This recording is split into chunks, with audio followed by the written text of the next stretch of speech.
That would have been. Speaking of guys who write, our good friend Jason Cole joins us now. Jace, legs, dark meat, white meat, stuffing, yams, hard-boiled eggs. Hard-boiled egg? Oh, yeah. No, well, the egg cut and this stuff put on them, the stuff. Oh, you mean a deviled egg? You mean a deviled egg? Deviled egg, right. Deviled egg. Love them. I could eat about 100 of them. Yeah. So, I love them. Biggest item on the table for you? Well, it's going to be Mai Tais tomorrow because we're going to hang out at the beach. Oh my God! Wait a minute. Do you put the little umbrella? Do you put the little 151 rum in it, and do you put the 151 and sink it in there? Oh yeah. Oh man, what a day! It's going to be a day, baby. You're going to watch the sunset. You're going to watch football. Watch the sun go over the ocean. Watch the waves crash on the beach. It's going to be a good day, baby. Absolutely. It's going to be a good Thanksgiving. It's a good Thanksgiving. But to get back to menu issues, all that's good.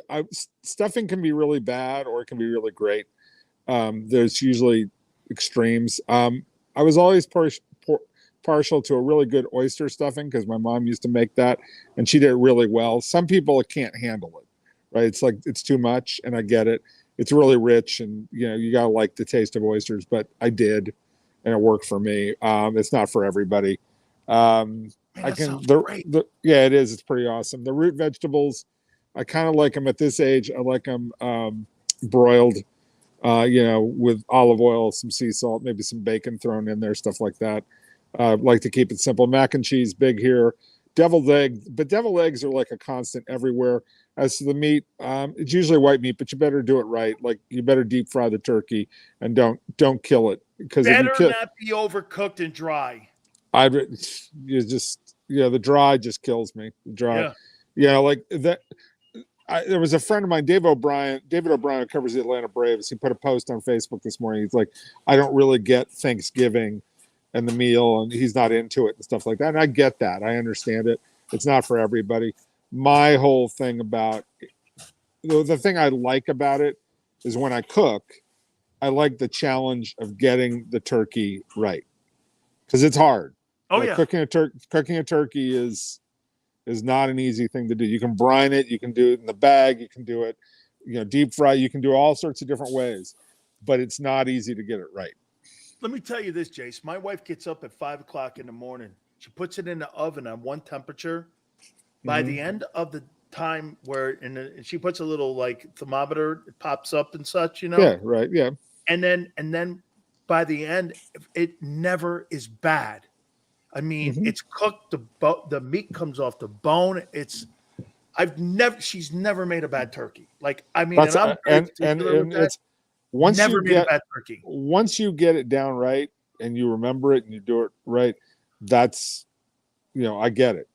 Like you always do it right, but getting to the point where you do it right is tough. And I've cooked. Look, I've deep fried turkeys, and I've overcooked a deep fried turkey, and it's terrible.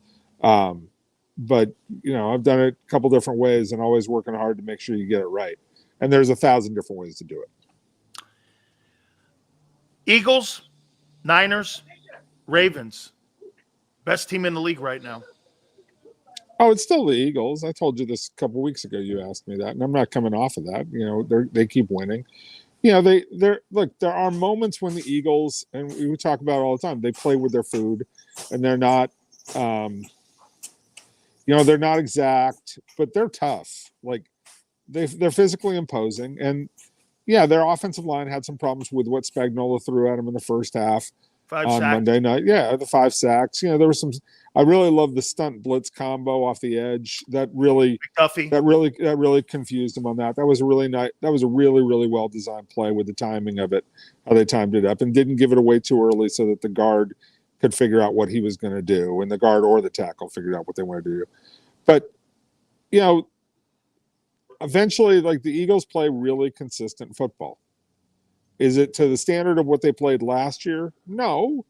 League's changed, the team has changed, things happen. You don't maintain your play all the time over back-to-back years, but they're right there. Like they're as good as anybody or better than everybody right now. The bigger thing to me is I don't think there are that many teams that can win a Super Bowl right now. I only think that there are 5 or 6 teams. See, I think you're right. I think it's 5 teams in the field. You would take the 5 teams or 4 teams right now and the field because, like you said, Ravens, Eagles, Niners, Chiefs can win. Chiefs can win it. Chiefs. Detroit, I think. I still got to figure them out yet. I think Detroit and the Jags remind me a lot of one another. Jags aren't good enough. Jags are not good enough. Not good enough yet. The team that I would actually, the team that you better watch over the second half of the season, because I think they're getting close. They're not physical, so don't get me wrong. They're not physical, but they're figuring it out on defense under Fangio. It's the Dolphins. With Ramsey back. Now they did some sloppy things on Sunday. They turned the ball over 3 times.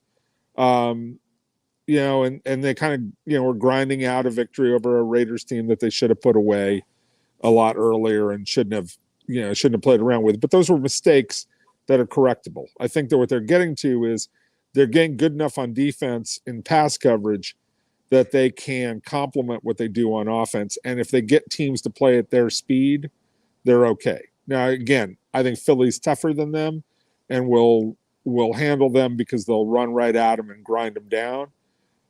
But look, again, you always come back to if the Eagles and the Dolphins were to play 7 times, how many times do you think the Dolphins could win? 1 or 2, right? Yeah. So do you catch them on one of those 2? Do you catch them on one of those 2 couple of days where you got a chance to beat them if you get them into the right game? Yeah, I think the Dolphins could do that. So that's why I keep them in the conversation. The rest of it, not good enough. Just not good enough. Do you trust the Dolphins more than the Cowboys? Yeah, that's how I trust them. They play more consistently. The Cowboys have been the same thing since basically Jimmy was last coaching them, which Switzer was coaching, but Jimmy was really coaching. Like the early '90s there. Yeah, it's been 30 years since they've been that good. I'm glad Jimmy's finally going to the Hall of Fame and that Jerry didn't see that, Larry Brown deserved to go in before Jimmy, stuff like that. I'm glad he saw past that. I know. Jace, you used to be an MVP voter. You're a Hall of Fame voter now. Uh-huh. I want you to help me out on something here about how that award is selected.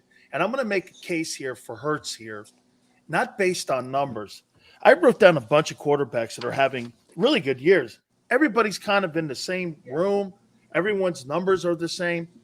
But Jace, over these next 6 games, and if Jalen Hurts, if he beats Dak twice, Tua, Mahomes, Allen this weekend, Purdy, he turns around and he beats Geno in Seattle. What else do you need to see? And that time, if they win that, they'll be 14-1. What else do people need to see? Right. If they run that table, yeah, sure. If they run the table. Yeah, but even if he doesn't put up, because he didn't put up impressive numbers in Kansas City. He had a 32 quarterback rating. He didn't put up great numbers. He made a play. Then he started running more in the second half. 11 of his 12 rushes were in the second half. They won that game because they moved the sticks, moving the ball on the ground. And then he hit Devontae with the Then he hit Devontae down the side. He made 1 play. I think it's a great case. I don't hyper focus on the MVP voting.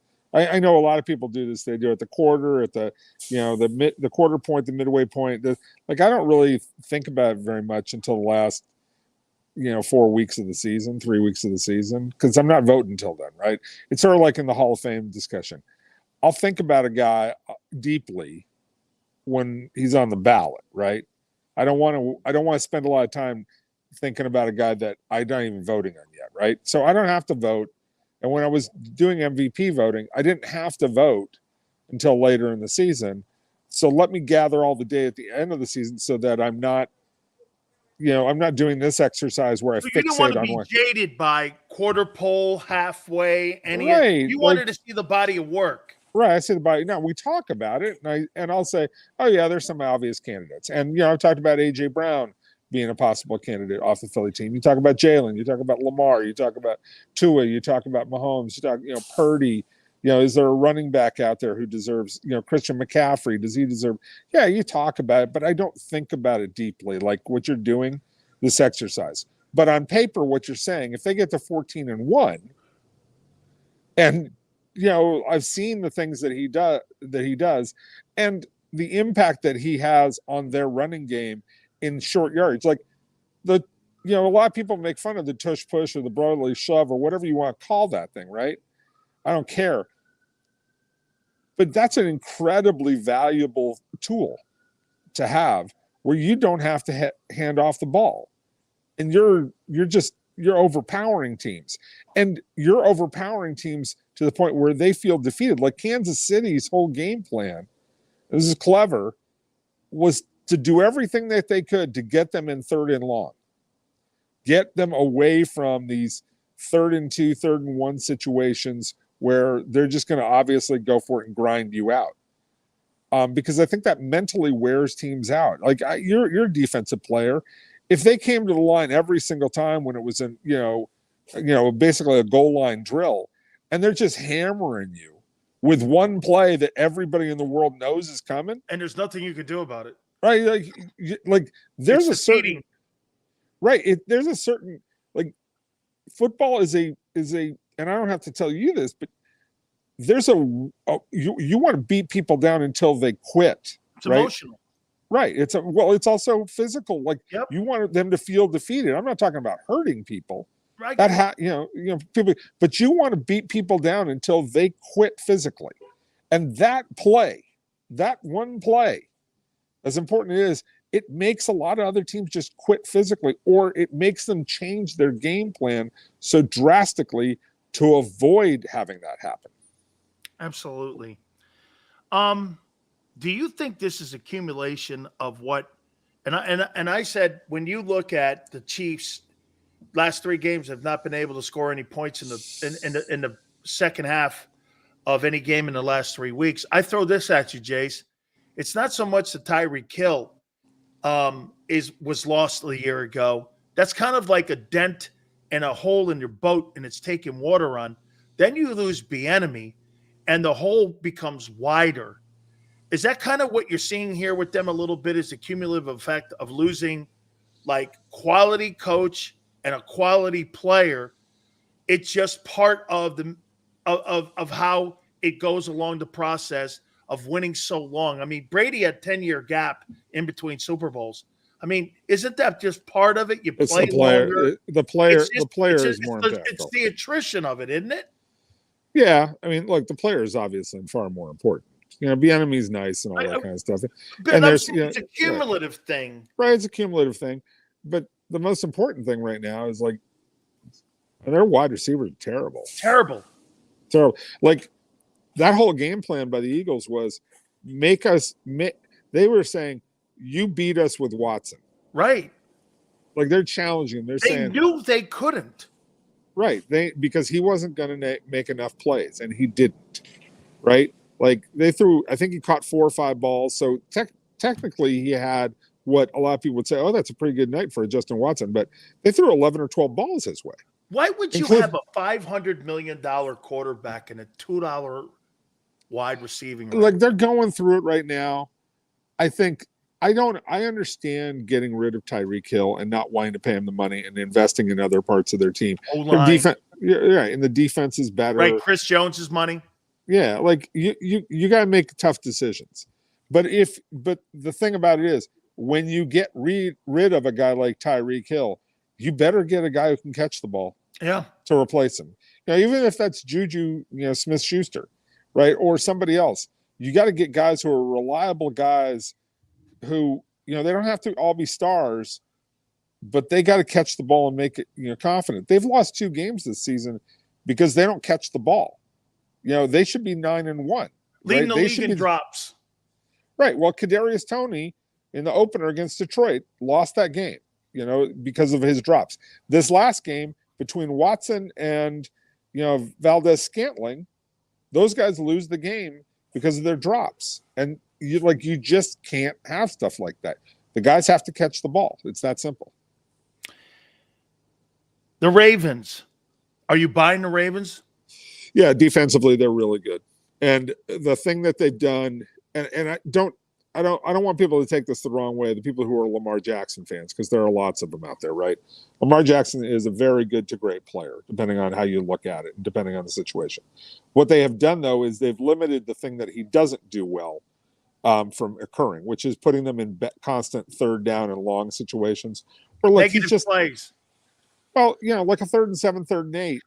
Like that's not what he's good at. Okay, it doesn't mean he's not a good player. It just means that's not what that's what his arm mechanics do not lend themselves to being consistent in that situation. You have to live with that. You have to live with the fact that he's an efficient runner now, not a great runner anymore. He's not that guy from 2019. And so defenses don't have to play him that well, but he makes enough plays in the passes. He's gotten high percentage ways. He's still at 71%, completions or whatever, or right about that. Like he's having a magnificent year, but a lot of it is because they have a complementary defense that is holding the score down and keeping them from getting into bad situations where you force the quarterback to have to make 5 or 6 big plays over the course of a game in obvious passing downs. 2 last questions for you here, Jace. Lions. Are you buying them? I mean, do you? Yeah. Do you? I like what they do. Do you believe that they could be there at the end of the day? Do you think they can make it happen? I mean, absolutely. They got only 2 losses. Hey, I'll tell you where I'm impressed is their defense. Their back end is not bad, and their secondary too. The run game. They seemingly have a lot of pieces. But is it because of golf or what? I mean, the blowout by the Ravens. You're buying them though, right? Their offensive line and their philosophy are perfectly married to what they're trying to do, and perfectly married to what the quarterback does best. They have the best. Look, the Eagles' offensive line is probably more physical, but if you're talking about pure talent guy by guy, I would take the Lions slightly over them, right? But it sets up a play action system, which feeds right into what Goff does best. Let him run play action. Keep the linebackers frozen as much as you possibly can. Keep the pass rush off of him as much as you can. If you can keep him clean, he's dangerous. Is much more effective player. Combined with a defense that's getting better, with a guy like Hutchinson who's a standout guy, hustles all over the field, has helped the back end as well.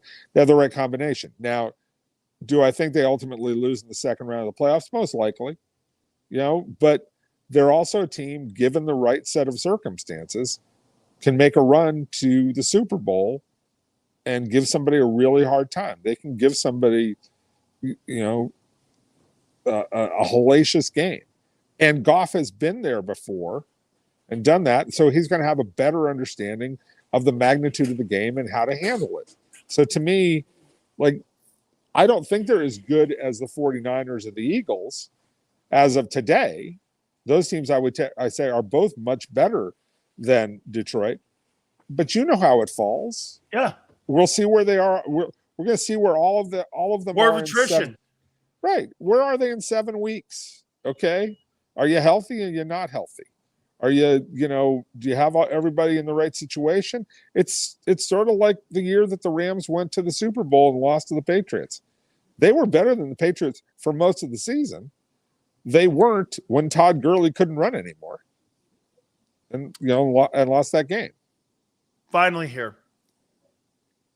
They're going to play the Bills this weekend, the Eagles, and the Cowboys, I believe, are going to play tomorrow.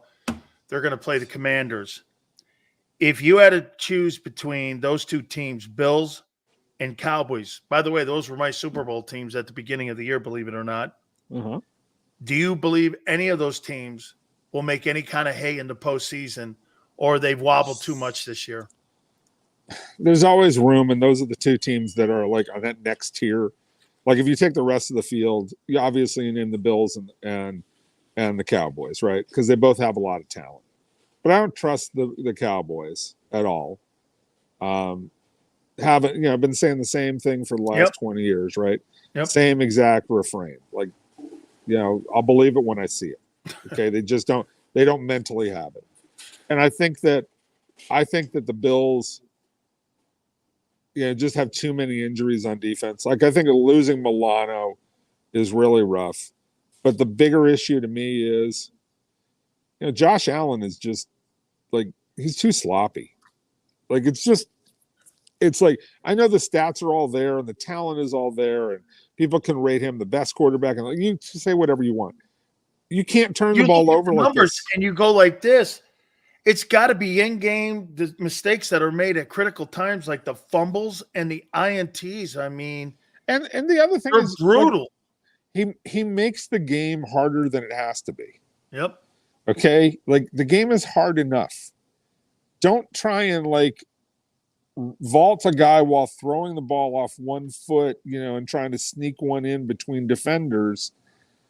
Like it, once in a while you might have to make that happen, but you only want to do that once a game. He's trying to do it 3, 4, 5 times a game. Like, stop, man. Just take the easy play. Just don't, stop trying to play hero ball all the time. Yes, you're capable.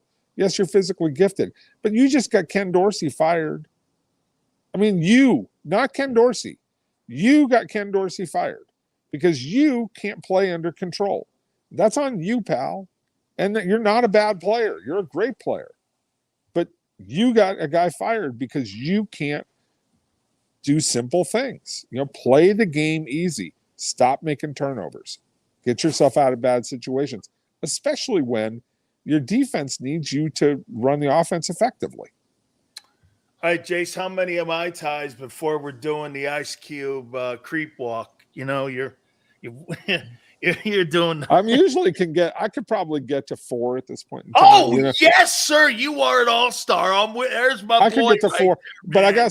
got to space them a little bit. Like it can't be 4 in an hour. No, you're not drinking like in the sun, are you? No, well, it's going to be chilly. It's going to be nice on it. It's going to be in Santa Cruz. Okay. I'm going to be in Santa Cruz. If it's overcast, I could probably pound about 4 of them things down too.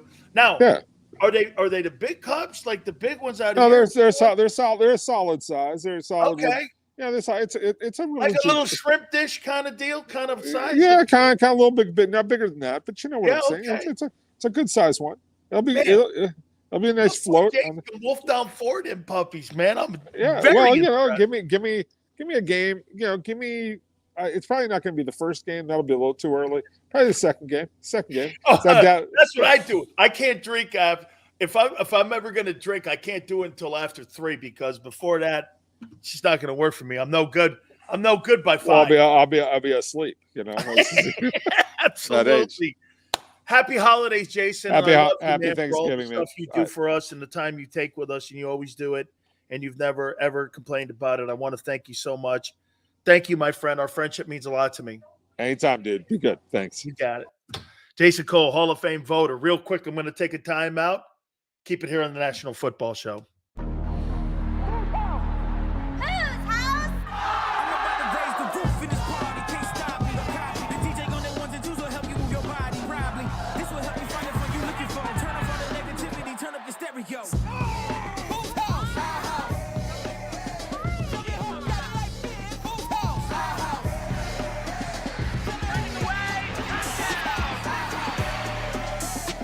Football and Hooters, the perfect pair.